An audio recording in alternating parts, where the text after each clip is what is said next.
Hello, welcome to Silicon Spin, the show that tackles high-tech issues. I'm your host, John C. Dvorak, and along with our panel of what we hope are pundits, we want to air your comments, so visit the website at siliconspin.com. You can be a pundit too, and don't forget to answer the question of the week for a chance to win the Silicon Spin mug. You get a couple of those babies, it'll be worth $1,000 for two, I believe. eBay. Today's topics on Silicon Spin, the instant battle between AOL and Microsoft, and thinking outside the box on computer design. First, let's introduce our panelists. To my right, Jamie Levy, who is the founder and CEO of Electronic Hollywood, which creates interactive entertainment for websites, and Newsweek called her one of the most influential people in cyberspace, whatever that means. Before eHollywood, she was creative director for Word.com. Janet Kornblum's on my left, technology reporter for USA Today, where she covers topics from portals to profits. She's also written for CNET, sorry to hear that, and the San Francisco Examiner. Mark Halper, regular contributor to Business 2.0, has also written for the New York Times, Forbes, and a new publication called Net Market Makers. It's a mouthful. And Joseph Muzan, finally co-founder and CEO of Imhotech, his new company designs software for for entertainment commerce and urban culture. He was formerly vice president of sales and marketing for Net Noir, to decide to go make his own money. Welcome, everybody. Who controls instant messaging controls the future? Why would Microsoft, or why else would Microsoft and America Online face off like a pair of angry cats? The fight began last week when Microsoft launched MSN Messenger and linked it to AOL's system. AOL hissed back, calling that hacking. When then it blocked the MSN users, and Microsoft howled it was unfair and cried for a common system. AOL said sure, then formed a committee.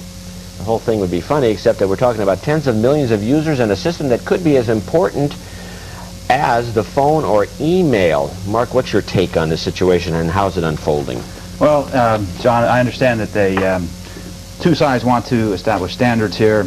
I say let them fight over standards on this until their hard disks crash or they get logged off by their ISPs.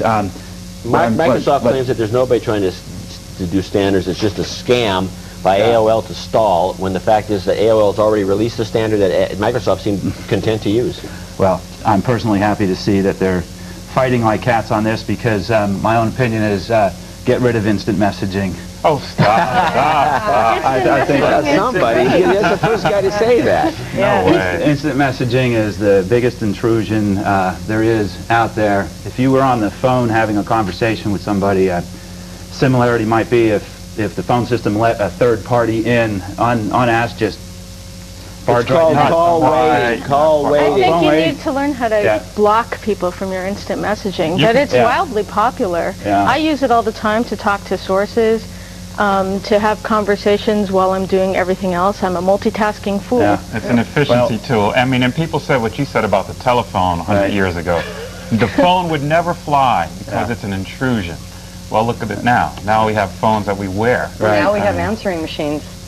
Yeah, that's true. Well, maybe we'll get IM answering machines. Oh, can you imagine? When IM answering machine is email, isn't it? Actually, I'm going to take your side. I think we should dump these things, too. I'm taking your side, too. I use Eudora, and I check my email every 1 minute, and I like to have everything in my inbox. If I have instant messaging and someone says something to me, like a client, and it's about a site, and I want to have a way of filing it and knowing that this person said it at a certain time, if it's instant message, it's gone. You know what? I don't think it matters what we think, whether it will stay or go, because I think it's here to stay. I mean, actually, ICQ is wildly popular. If we're going to talk about gone messages, ICQ actually keeps all those messages. You can go back. A lot of people don't know this. So you guys with some of these kind of weird messages, you might want to reconsider. But ICQ, you can go back and it will archive them. And you can get all these messages. You can get all that stuff back. So that's not true. You can copy and paste, but it isn't dated. I agree with you for crucial communications. It's really not the best tool in the world. But and that's not what it was intended to do. It was intended to essentially reduce geography, to make it easy for me to say, hey, Mark, I haven't seen you in a while. Hey, John, I don't like your tie. But that's what it was designed to do. What do you mean you don't like my tie? Let's not get off track. Microsoft is just trying to get into AOL space. AOL published the specs for this thing, made a big deal about publishing so third-party people could get into this deal. Microsoft decides, hey, that's a good idea. We're a third-party as far as they're concerned. Boom, we're in. And then they squawk. Come on, give me a break. I mean, who's at fault here? The AOL browser is powered by IE. So, I mean, there's really no true animosity between these two companies. I just think don't the kid way yourself. Microsoft went about it was intrusive and hacking. I don't. What are you talking about? If I say, here, I'll give you the spec to my machine, and I give you the email address, and I tell all this stuff, and all of a sudden I start getting email, and you come online and you say something. Oh, you're hacking me. That doesn't make any sense. Okay, so they did it for a publicity stunt. We're talking about it. So all we've done is drive up the stock price of both companies. Right, all boils down to money. Until someone doesn't go into the office with a shotgun and kill a bunch of people, it really doesn't matter. Okay, now. I'll tell you, I don't know how this conversation got so far off track. Coming up on Silicon Spin, streaming is free, but how long will that last? Hyperlinks and copyrights next.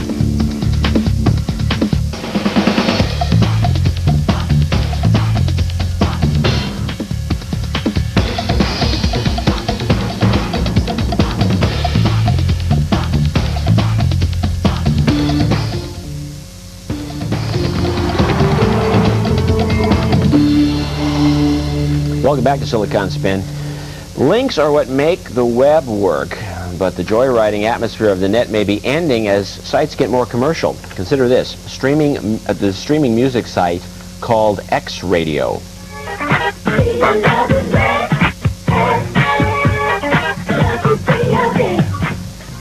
X Radio has to pay for bandwidth, it has to pay for server, and it has to pay licensing fees for the music it plays. Ads and CD sales provide the income. The webmaster says it's barely enough to keep the site going, poor baby. Paul Reisenhuber complains that when another site links deep into his site, that means beyond the home page, he gets nothing, and those users never see the advertising that's on that home page. He calls those deep linkers parasites. So far, it's a little legal muddle with no major cases going to trial, although we've seen something like this before with the frames issues that took place with TotalNews.com. Jamie, what do you think is fair? I understand his point that he's trying to make his money by broadcasting these streams. And I've also been a person who's linked deep into people's sites and stolen, quote unquote, their content. But the whole point that it's the nature of the web and hyperlinking, should be, something that's always par for the course. I think that's baloney, because the same people said that we should never have advertising on the net. And I think this guy's got a little bit of a problem, but maybe he should just have something in there before it plays the stream that says, yo, you've reached, X radio, blah, blah, blah, and this is our stream. Aren't there a lot of technology fixes that can eliminate this problem, and this guy just basically either doesn't know how to do it, or he doesn't want to do it, or he's just moaning about nothing? If it's just pointing a RAM file to a server and just popping up the browser, there's not much you can do except buffer up, as I said, another track that says, this is our stream. But the point is, it is stealing. I mean, they are parasites. Please. Look, it's going to linking. How do you figure it's discourage streaming? innovation Or stealing. if everyone's alled to take everyone's idea. But that's how the whole internet works. That's how the whole web works. I mean, I remember at the beginning of linking, there were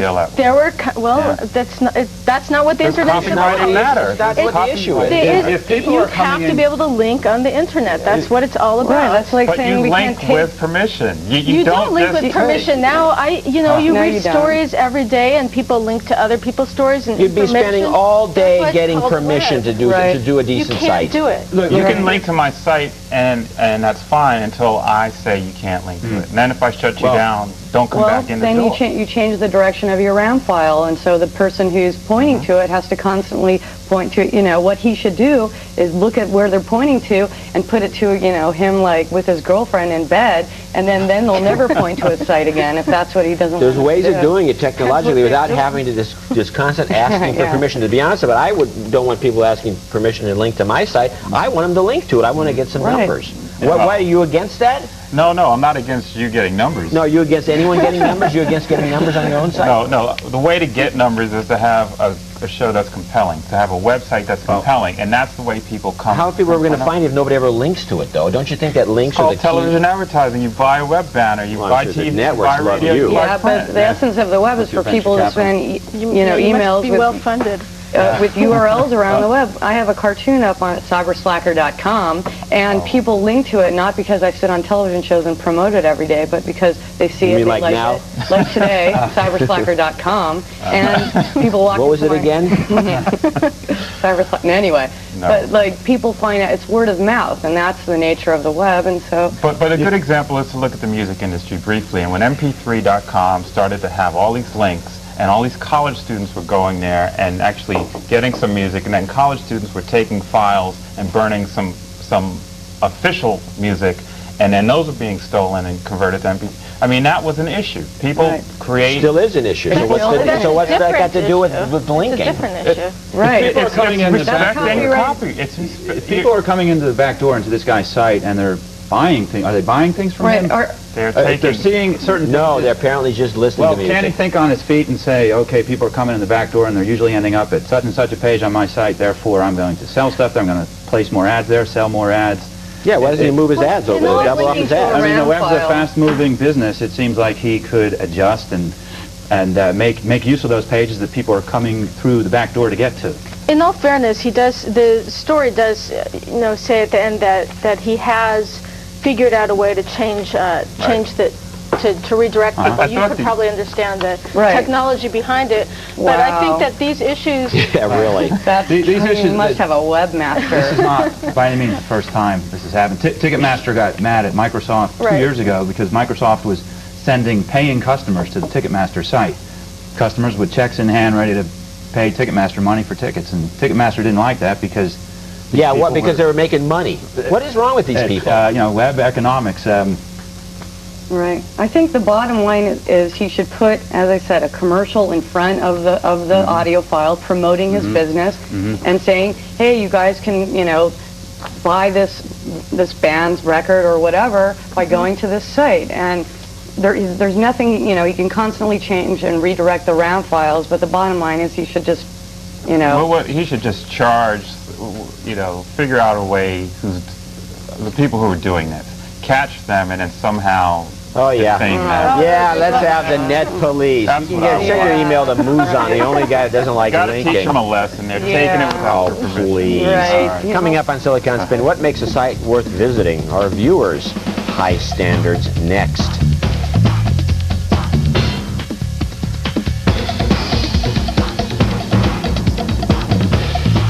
For a site to keep making me come back, I find it must contain good content, professional journalism, high ethical and moral standards. And did I mention lots of pics of scantily clad Amazons running through a forest?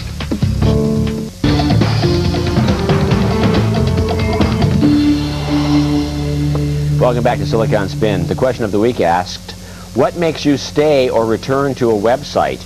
In other words, what makes it sticky? For our viewers, content is king. I think that's good. David from Iowa says, keep it fresh. A good site should have new content daily. If I come back after a week and it hasn't been updated, I probably won't be back. Well, it's hard for these little sites. Drew from Texas pleads, get to the point. I don't need a site loaded full of banners or crammed full of useless information or a lousy portal that wastes my time. I agree with that. John from Pennsylvania has high standards. He wants, quote, excellent content with previews of more excellent content. He wants excellence, this guy. And sites that take advantage of the Shockwave Flash plugins.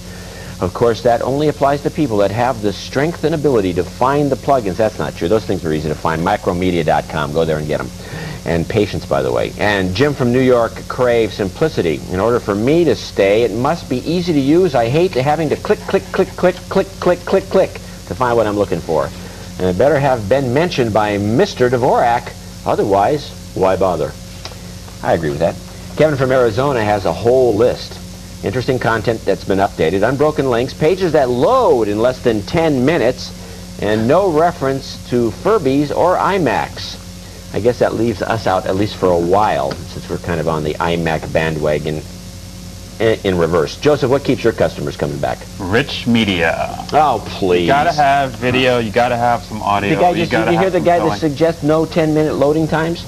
Who's on the panel? He was writing email, I'm on the panel. I know what I'm talking about. You need rich media, you need to have audio, you need to have video. That's why the net's exploding right now when you think about it. The next iteration is here. It's all about, even though they're 2x2, they're still much more compelling than just text. So when you say rich media, you're talking about just the little spluttering of a flash animation, or are you talking about like some guy sitting there droning on and on for hours? Here's one example. I have we've designed a website for a playwright. And so what this guy did was film his play. We took snippets of the film and we put them in little windows on the website so you can click and kind of see the evolution of the play through song and through video. And it's a very compelling site. People have been buying the video for $19.95 on this site because of those products. What's the name of the site? Give us the DavidETalbert.com. Talbert spelled T-A-L-B-E-R-T. All right. Anybody else got some ideas about what we should be doing here? Do you like the idea of rich media? I think it's kind of asking for trouble. My own request is that more people put their phone numbers and addresses on their websites. It's amazing to me how you can go to a corporation, they don't even have the phone number of the company there. Exactly. Yeah. It might be there. It may be 4 or 5 clicks in. It may not exist at all. But the point is to reduce costs in those cases. They don't want you calling. That's why they put the money in a website. Well, I think it really depends on your site and what you're trying to accomplish. I mean, you see too many people putting rich media on their sites that don't need it, and it makes it hard to load. And in your site, it obviously is important to the content in your site. You're sitting on a big pipe. I guess it helps a little bit. What do you think about rich media? You were shaking your head when he was saying that. Well, I have an animation production studio, so we produce rich media, and of course, most of our clients always want something that nobody else has, and we want a video wall on our screen. So we're constantly figuring out of new ways to optimize music, graphics, video, animation, so it streams. And we always have a fat pipe version and a thin pipe version, or a way to find out where the browser's coming. All of the web analysts always say, when you talk about fat versus thin pipe versions, they say that it's a bad, you should get right to the site with the homepage. Should have a lot of stuff, and you shouldn't have the phony baloney homepage. It just says welcome, click here to enter, or slow, fast, and splash pages. Yeah. But again, it really Who needs it? You need to look at the industry. You need to look at the goal of the website. If it's an entertainment-based website, flash pages with shockwave work. I'm sorry. They do, because I don't mind flash page. What I'm talking about is having this choice of going to where you don't really go to the website right away. You're stopped. It's saying, hey, you want, it's like it used to be. You're using Internet Explorer. Remember, they used to have the different browsers. You have to click on one of them to get the thing to come up. Now it's like you got a fast thing. You want frames. You want this. You want that. Hey, I want the site. I don't, want to have a questionnaire. Well, would you rather have your browser crash? I mean, they're stopping you because they don't want you to get into a situation where all of a sudden you're either getting... There's code that you can stick in there that looks at my browser. It is true, depending on the technology. But the bottom line, what these people are doing is they're trying to say, hey, we've got, heavy content over here, and, if you have a fat pipe, come check out this stuff. And for those with a thinner pipe, come check out this. But here's the other thing. I mean, Yahoo, some of the sites that get a lot of repeat traffic, like I go to Yahoo quite often when I'm looking for something. I have to tell you, I've never clicked on a banner at Yahoo, and I've never looked at my I just go there when I'm focused on what I want to get and hop out the same thing. So for those sites, it doesn't matter what they do. I'm just going to go back.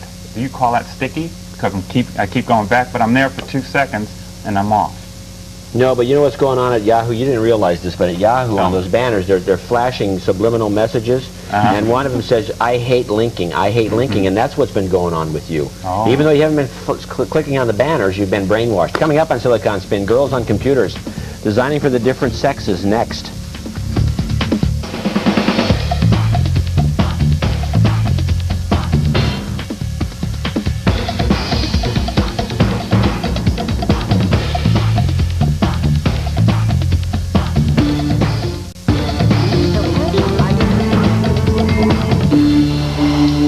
Welcome back. We're getting a raging response to our poll, would a real man carry an iBook? Those of you who haven't voted yet, express yourself at siliconspin.com. We're anxious to hear what you think. We'll be sharing the results next Wednesday. In the meantime, we're wondering about the bigger issue, designing for different kinds of people and girls, real girls among them.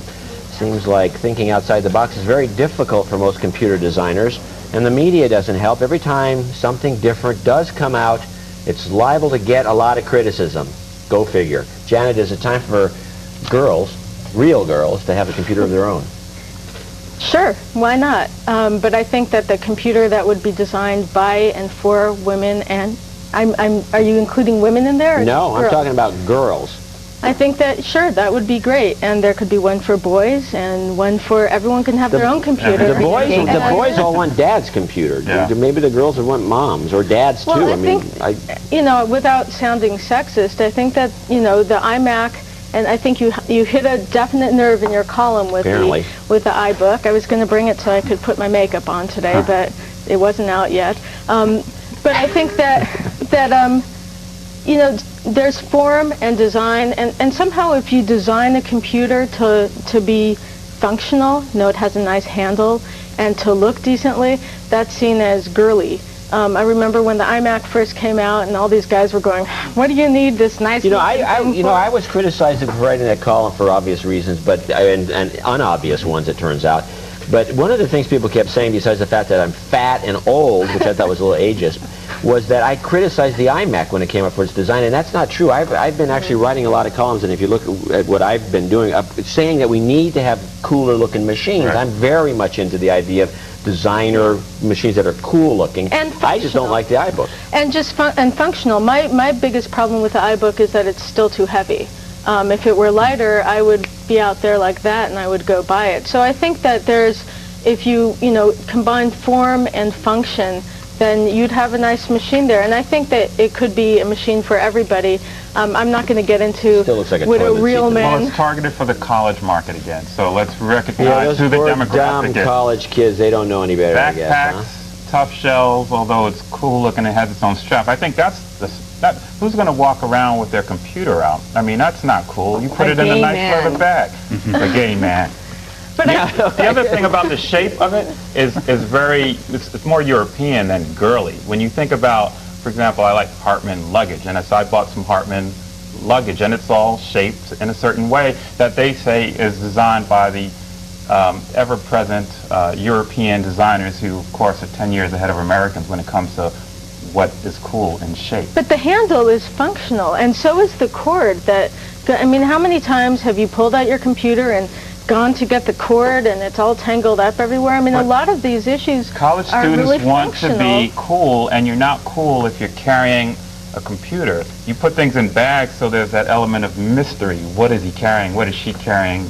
You don't want your whole game out in the street. Well, why don't we go on to a college campus in 6 months and see if the cool kids are carrying the iBook? Did any of you guys have an iBook or carry an iBook? I was planning to get one, John. Sure you Should I stop in to Dress for Less first and get a wardrobe to go with it? Or? See, that's the other thing, is it doesn't match a lot of wardrobes, you know? You're wearing black, if you carry If you get some nice black pumps, they'll I like it good. because of the airport. Can I get some you more know, fashion that's what advice? I think is cool about Airport it. is cool. The airport, you know, I can take Very it into my conference room, take it into the bathroom, and the thing's connected to my Ethernet. You know, I can use it on the toilet. I don't care if it looks like a toilet. It's a gay computer, and it's a functional computer. You'd use your computer on the toilet, but you don't like instant messaging.